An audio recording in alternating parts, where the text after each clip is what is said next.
எவர்கள் எங்கள் இறைவன் அல்லாஹ்தான் என்று கூறி அதன் மீது உறுதியாக நிலைத்து நின்றார்களோ, நிச்சயமாக அவர்கள் வாழ் மலக்குகள் வந்து, நீங்கள் பயப்படாதீர்கள், கவலையும் பட வேண்டாம், உங்களுக்கு வாக்களிக்கப்பட்ட சொர்க்கத்தை கொண்டு மகிழ்ச்சி பெறுங்கள் என கூறியவாறு இறங்குவார்கள்.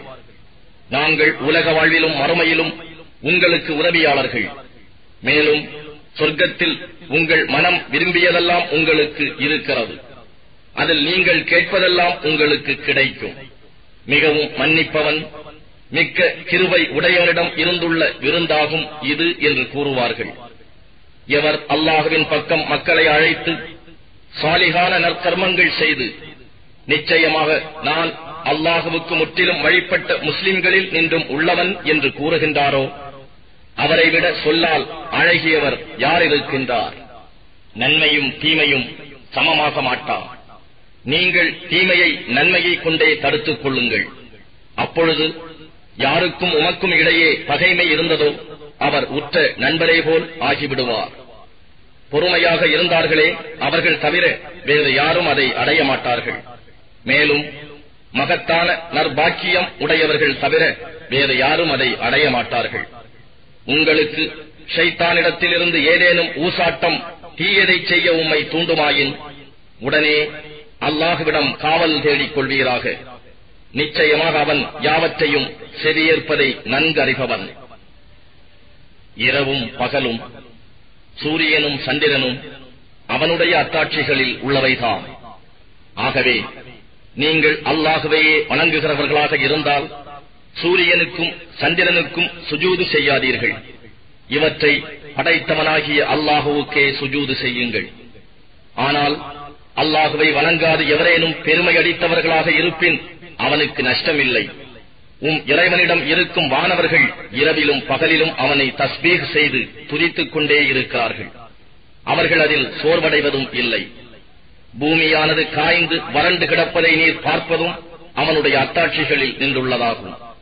அதன் மீது நாம் மழையை பொழியச் செய்தால் அதில் புற்பூண்டுகள் கிளம்பி பசுமையாக வளர்கிறது. இவ்வாறு மரித்த பூமியை உயிர்ப்பித்தவனே நிச்சயமாக இறந்தவர்களையும் திட்டமாக உயிர்ப்பிக்கிறவன். திண்ணமாக அவன் எல்லா பொருட்கள் மீதும் பேராற்றல் உடையவன். நிச்சயமாக எவர்கள் நம்முடைய வசனங்களில் சருகுகிறார்களோ அவர்களுடைய செயல்கள் நமக்கு மறைக்கப்படவில்லை. ஆகவே நரகத்தில் எறியப்படுபவன் நல்லவனா அல்லது மறுமை நாளன்று அச்சம் தீர்ந்து வருபவன் நல்லவனா? நீங்கள் விரும்பியதை செய்து கொண்டிருங்கள். நிச்சயமாக அவன் நீங்கள் செய்பவற்றை உற்று நோக்குபவனாகவே இருக்கிறான். நிச்சயமாக எவர்கள் நல்லுபதேசம் குர்ஆன் தம்மிடம் வந்தபோது அதை நிராகரித்தார்களோ அவர்கள் உண்மையை உணர்வார்கள். ஏனெனில் அதுவே நிச்சயமாக மிகவும் கண்ணியமான வேதமாகும். அதனிடம் அதற்கு முன்னிருந்தோ அதற்கு பின்னிருந்தோ உண்மைக்கு புறம்பான எதுவும் நெருங்காது. இது புகழுக்கு உரிய ஞானம் மிக்கவன் அல்லாஹ்விடம் இருந்து இறங்கியுள்ளது. நபியே, உமக்கு முன்னர் வந்த தூதர்களுக்கு கூறப்பட்டதை அன்றி உமக்கு கூறப்படவில்லை. நிச்சயமாக உம்முடைய ரப்பு மிக மன்னிப்போனாகவும் நோவினை செய்யும் வேதனை செய்யக்கூடியவனுமாக இருக்கின்றார். நாம் இதை குர்ஆனை அரபி அல்லாத வேறு மொழியில் அஜமி இறக்கி இருந்தால் இதன் வசனங்கள் தெளிவாக விளக்கப்பட்டிருக்க கூடாதா?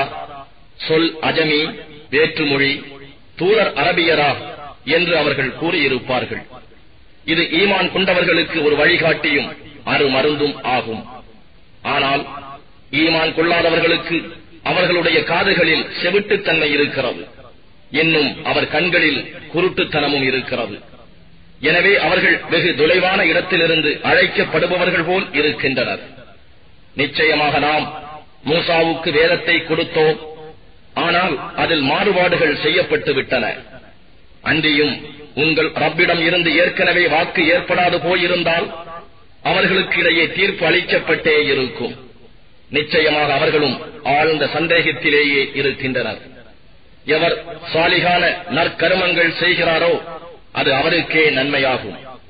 எவர் பாவம் செய்கிறாரோ அது அவருக்கே கேடாகும். அன்றியும் உங்களுடைய ரப்பு தன் அடியார்களுக்கு சிறிதும் அநியாயம் செய்பவன் அல்லன். இறுதி தீர்ப்பின் வேலைக்கு உரிய ஞானம் அவனுக்கு சொந்தமானது.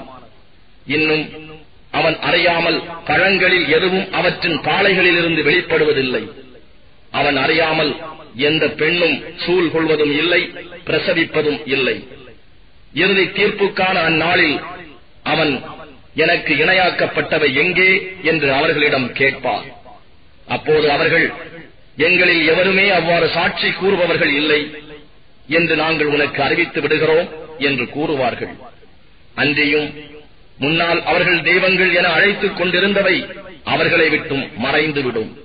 எனவே அவர்களுக்கு புகலிடம் இல்லை என்பதை அவர்கள் அறிந்து கொள்வார்கள். மனிதன் நம்மிடம் பிரார்த்தனை செய்து நல்லதை கேட்பதற்கு சோர்வடைவதில்லை.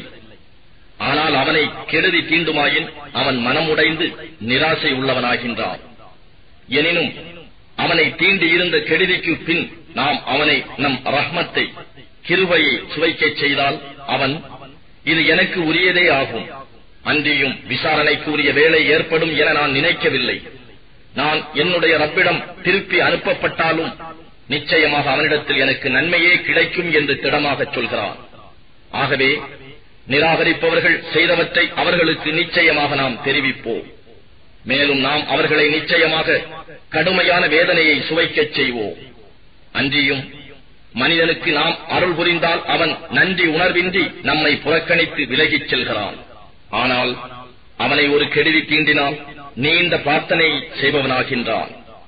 இந்த வேதம் அல்லாஹ்விடம் இருந்துள்ளதாக இருந்தும் இதை நீங்கள் நிராகரித்தால் தூரமான விரோதத்தில் உள்ளவர்களாகிய உங்களை விட அதிக வழிகேடன் யார் என்பதை நீங்கள் பார்க்கவில்லையா என்று நபியே நீர் கேளும். நிச்சயமாக இவ்வேதம் உண்மையானதுதான் என்று அவர்களுக்கு தெளிவாகும் பொருட்டு நம்முடைய அத்தாட்சிகளை உலகத்தின் பல கோணங்களிலும் அவர்களுக்கு உள்ளேயும் சீக்கிரமே நாம் அவர்களுக்கு காண்பிப்போம். நபியே, உம் இறைவன் நிச்சயமாக எல்லாவற்றையும் பார்த்துக் கொண்டிருக்கிறான் என்பது உமக்கு போதுமானதாக இல்லையா? அறிந்து கொள்க, நிச்சயமாக அவர்கள் தங்கள் இறைவனை சந்திப்பது குறித்து சந்தேகத்தில் இருக்கிறார்கள். அறிந்து கொள்க, நிச்சயமாக அவன் எல்லா பொருட்களையும் சூழ்ந்து அறிந்தவனாக இருக்கிறான்.